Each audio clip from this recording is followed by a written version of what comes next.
अज दुनिया के आंगुरियूं डंदर में आहिनि त हे छा थी वयो, हे छा थी वयो। उहे माण्हू जन के वरी पुष्ट पनाई ही जन 52 मुल्क वठी करे उन्हनि जी सॼी कुवत यकजा करे। अना मुहम्मदन अब्दुहु व रसूलुहु अम्मा बाद फअऊज़ु बिल्लाहि मिनश शैतानिर रजीम बिस्मिल्लाहिर रहमानिर रहीम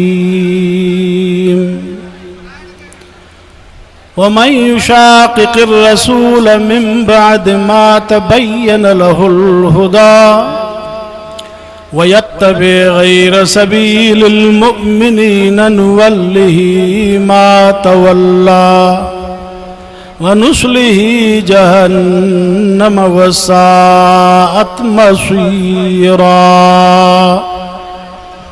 सदक़ल्लाहु मौलानल अज़ीम वबल्लगना रसूलुहुन नबियुस सादिकुल अमीन वनहनु अला ज़ालिका लमिनश शाहिदीन वश्शाकिरीन वल्हम्दुलिल्लाहि रब्बिल आलमीन। इन्नल्लाह व मलाइकतहु युसल्लूना अलन नबी या अय्युहल्लज़ीना आमनू सल्लु अलैहि व सल्लिमू तस्लीमा। अल्लाहुम्मा सल्लि अला सय्यिदिना मुहम्मदिन नबिय्यिल उम्मी व आलिहि व बारिक व सल्लिम अदद कुल्लि मालूमिन लक दाइमन अबदा।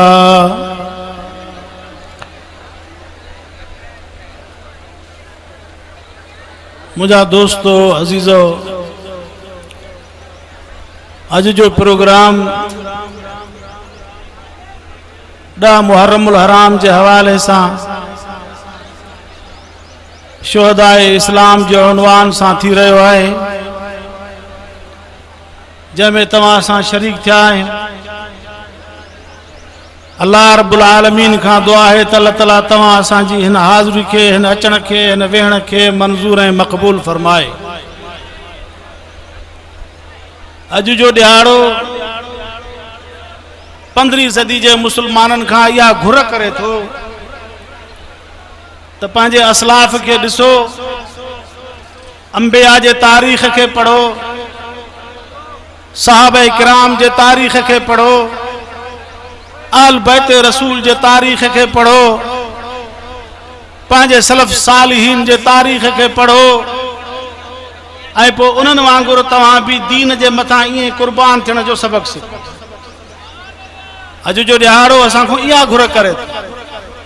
को माण्हू इमाम हुसैन जी याद कहिड़े अंदाज़ में, को माण्हू कहिड़े अंदाज़ में, को माण्हू कहिड़े अंदाज़ में याद करे थो। और मुंहिंजा अज़ीज़ दोस्त, शहीद जो प्रोग्राम, शहीद जो नजरियो, शहीद जो फिक्र, शहीद जी मिशन जिंदा होंदी है। दुआ कयो त अल्लाह ताला तव्हां असां के भी इस्लाम जे लाइ ईअं पाण खे कुर्बान करण जी तौफ़ीक़ अता फरमाए। अज़ीज़ दोस्तों, इस्लाम मुक़द्दस शय है। अल्लाह असांजे हर दौर में तमाम इंसानन के पंहिंजे तरफां पैगंबर जे मार्फत तरीक़ो जिंदगी गुजारण जा उसूल अता फरमाया। आखिरी नबी मोहम्मद रसूलुल्लाह सल्लल्लाहु अलैहि वसल्लम जेके दुनिया के तख्ते ते आया, अल्लाह से उन्हनि जे मार्फत असां के भी हिकड़ो तरीक़ो अता फरमायो। फरमाई रज़ीतु लकुमुल इस्लाम दीना, तहां जे लाइ मां आखिरी उम्मत जे लाइ आखिरी नबी के जेको तरीक़ो ॾिनो वो इस्लाम ॾिनो, इन के मां पसंद कयां थो। अज़ीज़ दोस्तों, हाणे असां उम्मत के इन शय जी ज़रूरत है त असां अल्लाह जे हुक्म ते हलूं ऐं पैगंबर जे नमूने के अख्तियार कयूं। अल्लाह फरमाए तो मन युतिअल्लाह व रसूलहु फ़क़द फ़ाज़ फ़ौज़न अज़ीमा। जै मां अल्लाह जे हुक्म के कबूल कयो, जेको मुझे फरमान ते हलियो ऐं जै मुझे रसूल जो इत्तिबा कयो, इहो ही मानू दुनिया मझों कामयाब थी करे निकरन। अल्हम्दुलिल्लाह उलमा मेहनत करन था, पैगंबर जी वारिस जमात, उलमाए हक जी जमात, उलमाए हक जो टोलो हर दौर में उम्मत जे अॻियां अल्लाह जे रसूल जो पैगाम पेश रखियो आहे।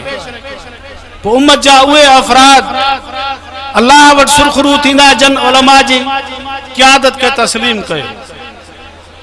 अॼु दुनिया जे तख़्ते ते वॾियूं वॾियूं ज़ालिम कुवतूं शिकस्त खाई चुकियूं आहिनि। जन जो भरवसो अल्लाह ते हुयो, जन पंहिंजो तकियो ख़ुदा ते रखियो, जन पंहिंजी कुवत जो सरचश्मो ख़ुदा खे सम्झो, अॼु उहे दुनिया जे तख़्ते ते कामयाब थी चुका है। अफगानिस्तान असांजे भिक में आहे। अव्हांखे ख़बर आहे जेको पाण खे सुपर पावर सम्झंदो हुयो अॼु उहो शिकस्त खाई चुको आहे। अल्लाह फरमाए थो कम मिन फ़ियतिन क़लीलतिन ग़लबत फ़ियतन कसीरतम बिइज़्निल्लाह। घणियूं थोरियूं जमाअतूं वॾनि जमाअतुनि ते ग़ालिब ईंदियूं आहिनि। वॾा कुवत वारा हुया, वॾा असबाब हुया, वॾो उन्हनि खे तमतराक हुयो, वॾो लाओ लश्कर हुयो, पर अॼु उहे माण्हू जन जो भरवसो ख़ुदा ते हुयो, जन पंहिंजे कुवत ख़ुदा जे ज़ात सां वाबस्ता कई, जन पंहिंजूं उमेदूं ख़ुदा सां वाबस्ता कयूं, अॼु उहे दुनिया ते सुरखरू थी चुका आहिनि। ख़ुदा हुननि खे ख़ाबो ख़ासिर करे शिकस्त ॾेई छॾी। सभु चओ अल्लाहु अकबर, अल्लाहु अकबर, अल्लाहु अकबर। ख़ुदा जो नालो बुलंद थियो या न थियो? ख़ुदा जो नालो रोशन थियो, ख़ुदा जो नालो बुलंद थियो। अल्लाह तबारक व तआला पंहिंजी कुवत ॾेखारी। उहे माण्हू जेके बोरिया नशीन हुया, मिट्टीअ ते सुम्हण वारा हुया, सुकी रोटी खाई करे पंहिंजो गुज़ारो करण वारा हुया, अॼु अल्लाह ताला सुपर पावर उन्हनि माण्हुनि खे जन जो भरवसो पंहिंजे हथियारनि ते अॼु ख़ुदा हुनखे शिकस्त अंदेस नाबूद करे छॾी। दुआ कयो त अल्लाह ताला असां मुसलमाननि में इस्लाम जो जज़्बो पैदा फरमाए। अज़ीज़ो, इस्लाम बुलंद आहे। अल्लाह तबारक व तआला खे दीन प्यारो आहे। पैगंबर जो ॾंद मुबारक शहीद थिए थो छाते? मिल्कियत ते, माल ते, दीन ते। हज़ूर ज़ख्मी थियनि था मैदान उहद में दीन जे सरबुलंदी जे लाइ, अल्लाह जो पैगाम आम करण जे लाइ, ख़ुदा जे निज़ाम खे नाफ़िज़ करण जे लाइ, अल्लाह तबारक व तआला जे नाले खे रोशन करण जे लाइ। ऐं फरमाइनि था कलिमतुल्लाह हियल उलिया, ख़ुदा जो हुक्म नाफ़िज़ थे, अल्लाह जो नालो रोशन थे, दुनिया जे तख़्ते ते ख़ुदा जो हुक्म क़ाइम थे। इन जे लाइ अंबिया मेहनत कई, इन जे लाइ असहाब किराम मेहनत कई, इन जे लाइ अहले बैत इज़ाम मेहनत कई, इन जे लाइ उलमाए किराम सलफ़ सालिहीन मेहनत कई। अॼु ताईं हिन सूरत में इहा मेहनत हले थी। सभु चओ त आलमनि सां साथ ॾींदासीं। अल्लाह फरमाए थो या अय्युहल्लज़ीना आमनु तक़ुल्लाह, ईमान वारो सभ खां पहिरियों पंहिंजे अंदर में ख़ुदा जो ख़ौफ़ पैदा कयो। पोइ ॿिए नंबर में ख़ुदा हुकुम फरमाए थो कुनू मा सादिक़ीन, सचनि सां गॾु हुजो। बाबा अल्लाह सचो आहे, रसूल सचो आहे, क़ुरान सचो आहे, त पोइ जेके अल्लाह जे रसूल जे कढ लॻण वारा इहा बि सचा आहे। हज़ूर फरमायो मुंहिंजा वारिस आलिम फरमायो अल उलमा वरसतुल अंबिया, आलिम अंबिया जा वारिस अथव। उलमा जे दामन खे चिंबड़ी वठो, आलिमनि जे संगत खे चिंबड़ी वठो। इहा ई संगत आहे जेका असांखे निजात जो सबब, इहा संगत बणबी। अल्लाह ताला क़ुरान करीम जे अंदर फरमाए थो, फरमाए अल अखिल्लाउ यौमइज़िन बाज़ुहुम लिबाज़िन अदुव्वुन इल्लल मुत्तक़ीन। फरमाए त क़यामत जो ॾिहाड़ो थींदो, असां समूरनि खे यकीन आहे त क़यामत थींदी आहे। यकीन आहे जन खे क़यामत ते यकीन आहे, हथ त मथे कयो, थोरो ॾिसां त सही। असांखे क़यामत ते यकीन आहे। अल्लाह ताला फरमाए थो वल आख़िरत ख़ैरुन व अबक़ा, आख़िरत भली बि अथव ऐं उहो जहान हमेशा वारो अथव, उहा इज़त हमेशा वारी अथव। मुंहिंजे हज़ूर फरमायो सल्लल्लाहु अलैहि वसल्लम, फरमायो मशरिक़ खां वठी मग़रिब ताईं, जुनूब खां वठी शिमाल ताईं कंहिं माण्हू खे रूई ज़मीन जी हुक्मरानी मिले, हेॾां अल्लाह ताला मुक़ाबले में ॿिए माण्हूअ खे जन्नत में जेकॾहिं लकुड़ जेतिरी जाइ ॾे, फरमायो उहा भली अथसि, छो त उहा हमेशा वारी आहे, हीअ बेबका आहे। ये दुनिया जो जहान बेबका, दुनिया की हुकूमत बेबका, जरो सीम बेबका, ही सब दुनिया जा ट्रपड़ सब बेबका। अल्लाह तबारक व तआला वटि जेका जाइ आहे उहा भली भी आहे, हमेशा वारी भी आहे। अज़ीज़ो तो अल्लाह तबारक व तआला के पंजो दीन प्यारो अंबिया जा लाश था खजन पिया अंबिया अलैहिस्सलाम शहीद थियन था खुदा जो पैगाम धरती ते पहुंचाइन था कसूर इन जो यो हो जो अल्लाह के उन्हीं जो पैगाम मानुन के बुधाइन पया हजरत याहया जे धड़ के सिसीअ खां धार कयो वयो हजरत ज़करिया जे जिस्म के करट सां बाध कयो वयो हजूर जड़ी शख्सियत सजी दुनिया हेठ थी वई हजूर के खुदा अर्श मौला ते घुराए तो एडो वडो मकाम दर्जो रखण वारो नबी वो मैदान ओहद में जख्मी तो थी पवे पियो हजूर जा बचड़ा करबला में शहीद थियन था पया मालूम थियो तो दीन वडी का शय मालूम थियो तो दीन वडी शय दुआ क्यों अल्लाह ताला असा के 15वीं सदी जे मुसलमानन के उन्हन मानुन सा गड हलाने जी तौफीक अता फरमाए जन अलम जिहाद बुलंद कयो है पण फरमायो अल जिहाद माज़न इला यौमिल क़ियामा फरमायो क़यामत ताईं जिहाद हलंदो जिहाद जा सम्राट ता डिठा अज दुनिया के आंगुरियूं डंदर में आहिन त हे छा थी वयो हे छा थी वयो उहे मानू जन के वडी पुश्त पनाई ही जन 52 मुल्क वठी करे उन्हनि जी सजी कुवत यकजा करे उन्हनि जो असर उन्हनि जी फौज गड करे एकड़े एड़न मानुन जे मथा जेके मानू सुबह जो खान पिया त रात जो भूख ते सुमन पया अज 22 सालन का बाद में उन्हनि मानुन सुपर पावर के नस्त नाबूद करे यह है खुदा जी ताकत इन अल्लाह हुवा रज़ाक़ ज़ु क़ुव्वतिल मतीन खुदा जी जात जी ताकत या थव अल्लाह वरी कुवत वारो आहे हर एक के रोजी रसायण वारो भी आहे पर उन्हीं जी कुवत सब का मथे आहे अल्लाह फरमाए तो मां दींदो अल्लाह गनी व अंतुमुल फुकरा तहां केतरा भी दुनिया में ताकतवर हुजो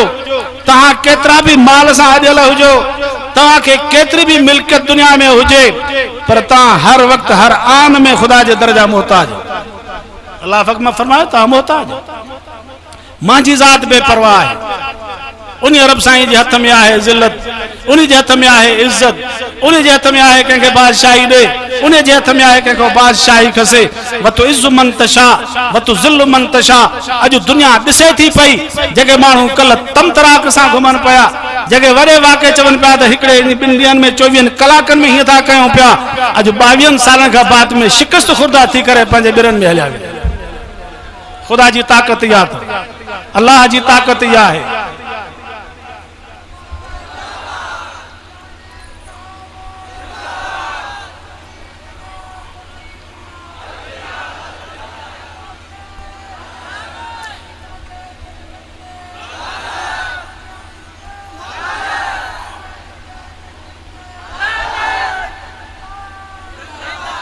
मुझे अजीज दोस्तों अज 15वीं सदी में असा हलूं था हजूर फरमायो तो यो जिहाद क़यामत ताई हलंदो ओ क़यामत जे सुबह ताई माना तो मुसलमानन जी गैरतमंद एड़ी जमात क़यामत ताई हुंदी जेका अलम जिहाद बुलंद कंदी दुआ क्यों तो अल्लाह ताला असा के इन अलम जे हेठा बिहारे जिहाद जे अलम जे हेठा बिहारे अजीजो सब का सवलो तरीको सब का सवलो खुदा जो कुर्ब हासिल करण वारो रस्तो शहादत वारो मौत आहे मुझे हजूर फरमायो सल्लल्लाहु अलैहि वसल्लम फरमायो शहीद जे खून जो कतरो जमीन ते निकिरंदो आहे अगे ही अल्लाह ताला उन जे लाइ माफ़ी जो ऐलान करे छॾींदो आहे बस हिन खां पुछाई न आहे हिन खां का गाल पुछणी काने बस हिन जे लाइ जन्नत जा दरवाजा खुली विया एडो अल्लाह तबारक व तआला उन्हनि माण्हुनि खे मक़ाम अता फरमाए थो दीन असां खे इहा तालीम ॾे थो इस्लाम असां खे इहा तालीम ॾे थो त दीन जे ख़ातिर पंहिंजो पाण खे पंहिंजे बचन ॿारनि खे पंहिंजे माल मिल्कियत खे फिदा करे छॾियो ऐं फना करे छॾियो पंहिंजे रब सां सचा थियो पंहिंजे रब जे बारगाह में हाज़िर थियो इन्ही सूरत में रब सब कुछ कुर्बान करे आयुमि तुझी रज़ा ख़ातिर हाणे तुझी रज़ा जो तालिब आहियां अज़ीज़ो 4 टोला आहिनि जंहिंजे मथां ख़ुदा जो इनाम आहे कुरान पाक में अल्लाह तबारक व तआला 4 टोलनि जो तज़किरो कयो आहे अल्लज़ीना अनअम अल्लाहु अलैहिम मिनन नबिय्यीन वस्सिद्दीक़ीन वशुहदा वसालिह। अंबिया जो टोलो, सिद्दीकीन जो टोलो, शहीदन जो टोलो ऐं सालिहन जो टोलो, सालिहन जी जमात।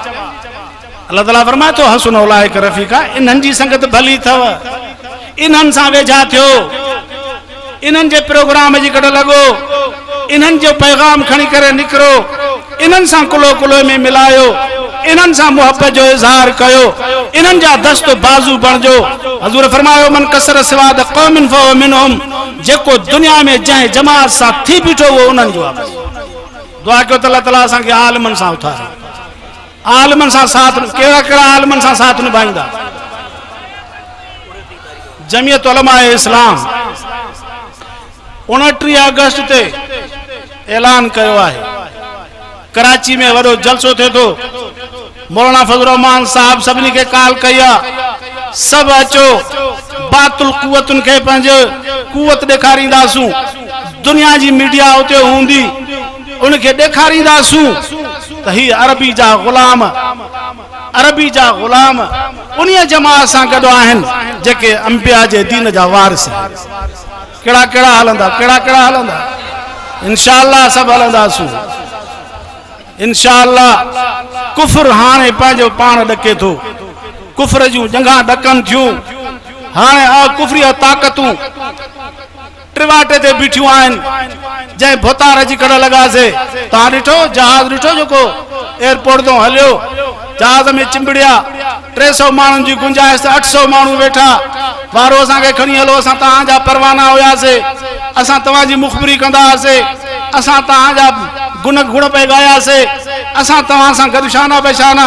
हाणे असांखे फिटो कयूं, पाण भॻा वञो था। जहाज़ मां 4 माण्हुनि खे धिको ॾिनो, वरी हिते एयरपोर्ट ते 5-6 माण्हुनि खे गोलियूं हणी हलिया विया। हाणे टिवाटे ते बीठा आहिनि छा? उहे मुल्क जेके सुपर पावर ॾे तकींदा हुआ, हाणे असांजो केरु थींदो? अज़ीज़ो, जंहिंजो भरवसो ख़ुदा ते हुयो, ख़ुदा कल्ह बि हुयो, ख़ुदा अॼु बि आहे, ख़ुदा सुभाणे बि हुयो। अल्लाह हाज़िर। मन यतवक्कल अलल्लाह फहुव हस्बुह, जंहिंजो भरवसो ख़ुदा जी ज़ात ते आहे, जंहिंजो भरवसो ख़ुदा जे कुवत ते आहे, वो ख़ुदा हय्युल ला यमूत आहे, हमेशा दाइम क़ाइम आहे, हमेशा फतह हक़ जी थींदी। असां हक़ ते हलूं, हक़ जा थियूं, हक़ जा साथारी थियूं, पोइ ॾिस त ख़ुदा छा थो करे। दुआ कयो त अल्लाह ताला असांखे शैतान जे हमलनि खां बचाए, कुफरिया ताक़तुनि जे अज़ाइम खां। कुफर मलिया मेट थी वियो, खाक में मिली वियो, उन्हनि जो गुरूर खाक में मिली वियो, नेस्त नाबूद थी विया। अॼु अल्लाह तबारक व तआला दीन वारनि खे, हक़ वारनि खे, इस्लाम जे अलमबरदारनि खे फतह ॾिनी आहे। ऐं इंशाअल्लाह उहे ॾींहं वेझा आहिनि, उहे ॾींहं क़रीब आहिनि जो पूरी दुनिया ते इस्लाम ग़ालिब ईंदो, पूरी दुनिया ते इंशाअल्लाह इस्लाम ग़ालिब ईंदो। वमन यतवक्कल अलल्लाह फहुव हस्बुह, जंहिंजो भरवसो ख़ुदा ते आहे, पोइ ख़ुदा काफ़ी आहे। असांखे इस्लाम जे तालीमात ते अमल करणु घुरिजे। शहादत हिकिड़ो अमल आहे, निमाज़ अमल आहे, रोज़ो अमल आहे, हज अमल आहे, ज़कात अदा करणु अमल आहे। ईअं शहादत बि हिकिड़ो अमल आहे। अल्लाह तबारक व तआला वटि सवले में सवलो तरीक़ो ख़ुदा जे रज़ा जे हुसूल जो शहादत वारो दर्जो आहे। पाण फरमायूं, जंहिं कलमे वारे मुस्लमान खे शहादत जी मौत जी तमन्ना ई न आहे, इहो त मुनाफ़िक थी मरंदो। दुआ कयो त अल्लाह ताला असांखे शहादत वारो मौत नसीब फरमाए। अल्लाह ताला असांखे इस्लाम जे मथां कुर्बान थियण जी तौफ़ीक़ अता फरमाए। अल्लाह असांखे वक़्त अचण ते उलमा जो साथारी बणाए, हक़ ऐं सच जी जमात सां साथ निभाइण जी ख़ुदा असांखे तौफ़ीक़ अता फरमाए। अल्लाह फरमाए थो, वमन यब्तग़ी गैरल इस्लाम दीनन, जेको माण्हू इस्लाम खां सवाइ ॿियो को तरीक़ो अख़्तियार करे थो, कुझु बि क़बूल कोन थो, वो फिल आख़िरत मिनल ख़ासिरीन, आख़िरत में इहो इंसान खसारे वारो हूंदो। इस्लाम जे सरबुलंदी जे लाइ हज़ूर महिनत कई, इस्लाम जे सरबुलंदी जे लाइ सहाबा किराम जाम शहादत नोश फरमायो। ज़ालिम हुकूमत के ख़त्म करण जे लाइ हज़रत इमाम हुसैन साईं पंहिंजा बच्चा शहीद कराया। हज़रत इमाम हुसैन साईं पाण शहीद थिए थो, ज़ालिम जे हथ ते बैअत नथो करे पियो। अॼु असां 15वीं सदी जा मुस्लमान आहियूं, ही ज़ालिम असांजे मथां मुसलत कया विया आहिनि। तव्हां असांखे बि अहिड़े नमूने सां हल में जिहाद खणणो पवंदो। ज़ालिम हुकूमत जो ख़ात्मो असांजी अव्वलीन तरजीह आहे। इंशाअल्लाह हिकिड़ो ॾींहुं ईंदो ये ज़ालिम हुकूमत ख़त्म थींदी, सुख जो साह खणंदासीं, इस्लाम जो बोल बाला थींदो। अल्लाह तबारक व तआला फरमाए थो जेको दीन ते हलंदो, शरीयत ते हलंदो, हज़ूर जी ग़ुलामी इख्तियार कंदो, हक़ ऐं सच जो साथारी थींदो, ये ही मानू कामयाब थींदा। उलाइक हुमुल फाइज़ून, ये कामयाब थींदा। कामयाबी आखिरी उन्हनि जी आहे। दुआ आहे त अल्लाह ताला तव्हां असांजी हाज़िरी खे, मेहनत खे, उलमा जेका मेहनत करनि था उनखे क़बूल फरमाए। 29 अगस्त ते यादि कजो इंशाअल्लाह अज़ीम उलमा जे सॾ ते पंहिंजो पाण खे हाज़िर कंदासीं। कहिड़ी बि हालत में हूंदासीं, कहिड़ी बि मसरूफ़ियतूं सभु छॾे करे उलमा जे सॾ खे लबैक चवंदासीं। छो त इहो जलसो जेको आहे अफ़गानिस्तान जे सूरत हाल खां बाद में इन जलसे जी तमाम वॾी अहमियत थी वई आहे। जेतिरे क़दुरु हिते अवाम उन्नास जो जमे गफ़ीर हूंदो, एतिरे क़दुरु बातिल कुवतूं ॾिसंदियूं त ही सॼी दुनिया उथली पई आहे जेका अल्लाह जे रसूल जे ग़ुलामनि जी कॾ वञे थी पई। असांजा अज़ाइम ख़ाक में हलिया वेंदा। जेके हिते भुतार आया आहिनि, जेके हिते संग जवानी पैसा वठी आया आहिनि फिरंगी खां, जेके फिरंगी जा मोहरा थी करे आया आहिनि, उन्हनि खे ॾेखारींदासूं त हीअ क़ौम तव्हां सां गॾु न आहे, हीअ मफ़ाद परस्तनि सां न आहे, हीअ हज़ूर जे ग़ुलामनि सां गॾु क़ौम आहे, हीअ हज़ूर जे ग़ुलामनि सां बीठी आहे। हीअ क़ौम हिन धरतीअ ते इस्लाम जी ख़्वाहान आहे। हीअ इस्लाम जे सरबुलंदी जे लाइ पंहिंजे पाण खे पेश कयो अथऊं। इंशाअल्लाह इहो जलसो संग मील साबित, कुफ्र जी चेल चिबी थी वेंदी, इस्लाम जो बोल बाला थींदो। अल्लाह ताला तव्हां असांखे दुनिया ऐं आख़िरत जूं भलायूं नसीब फरमाए। अल्लाह तबारक व तआला असांजे हिननि जलसनि खे कामयाब बणाए। जंहिं नियत मुराद मुताबिक़ साईं सैयद निसार अहमद शाह साहब, साईं हमादुल्लाह शाह साहब जेका मेहनत करनि था, दीन जी ख़िदमत करनि था, ख़ानक़ाह जे हवाले सां अल्लाह ताला उन्हनि खे ता क़यामत आबाद फरमाए। ख़ानदान में अहिड़ा रिजाल पैदा फरमाए जेके हिन दीन मतीन जा वारिस बणजनि ऐं जेके इस्लाम जा ख़ादिम बणजनि। आख़िर दावाना अनिल हम्दुलिल्लाहि रब्बिल आलमीन। रब्बना आतिना फिद दुनिया हसनह व फिल आखिरति हसनह व क़िना अज़ाबन नार व क़िना अज़ाबल क़ब्र व क़िना अज़ाबल हश्र व क़िना अज़ाबल मीज़ान। रब्बना तक़ब्बल मिन्ना इन्नका अंतस समीउल अलीम रब्बना व तुब अलैना इन्नका अंतत तव्वाबुर रहीम। गुज़ारब जेके भी दोस्त आया आहिनि पनड़े खे क़बूल कयो। गुज़ारब असांजे बीमारनि खे शिफ़ा अता फरमा, जेके तुरे आया आहिनि क़ब्रनि खे रोशन फरमा, जेका इस्लाम जी ख़िदमत महिनत थिए थी उहा क़बूल फरमा। उलमा जी जमात खे गुज़ारब हिन ग़रीब मिस्किन जमात खे जेके आलम जी कढाए हुननि जी ख़ासि नुसरत ऐं मदद फरमा। जिथे भी मुसलमान मज़लूम आहिनि उन्हनि जी नुसरत फरमा। कुफ्र जे अज़ाम खे मलिया मेट फरमा। रही सही जेका उन्हनि जी ताक़त आहे उनखे ख़त्म ऐं नेस्त नाबूद फरमा। गुज़ारब इस्लाम जो बोल बाला फरमा ऐं इस्लाम जे झंडे खे अलम खे बुलंद रख ऐं इस्लाम जी फतह ऐं नुसरत इस्लाम खे अता फरमा। हीअ असांजी जेका भी मेहनत हले थी टूटी फूटी उनखे मंज़ूर ऐं मक़बूल फरमा। रब्बना तक़ब्बल मिन्ना इन्नका अंतस समीउल अलीम रब्बना व तुब अलैना इन्नका अंतत तव्वाबुर रहीम। सल्लल्लाहु तआला अला खैरि ख़ल्क़िही मुहम्मद व आलिहि व सहाबिही अजमईन।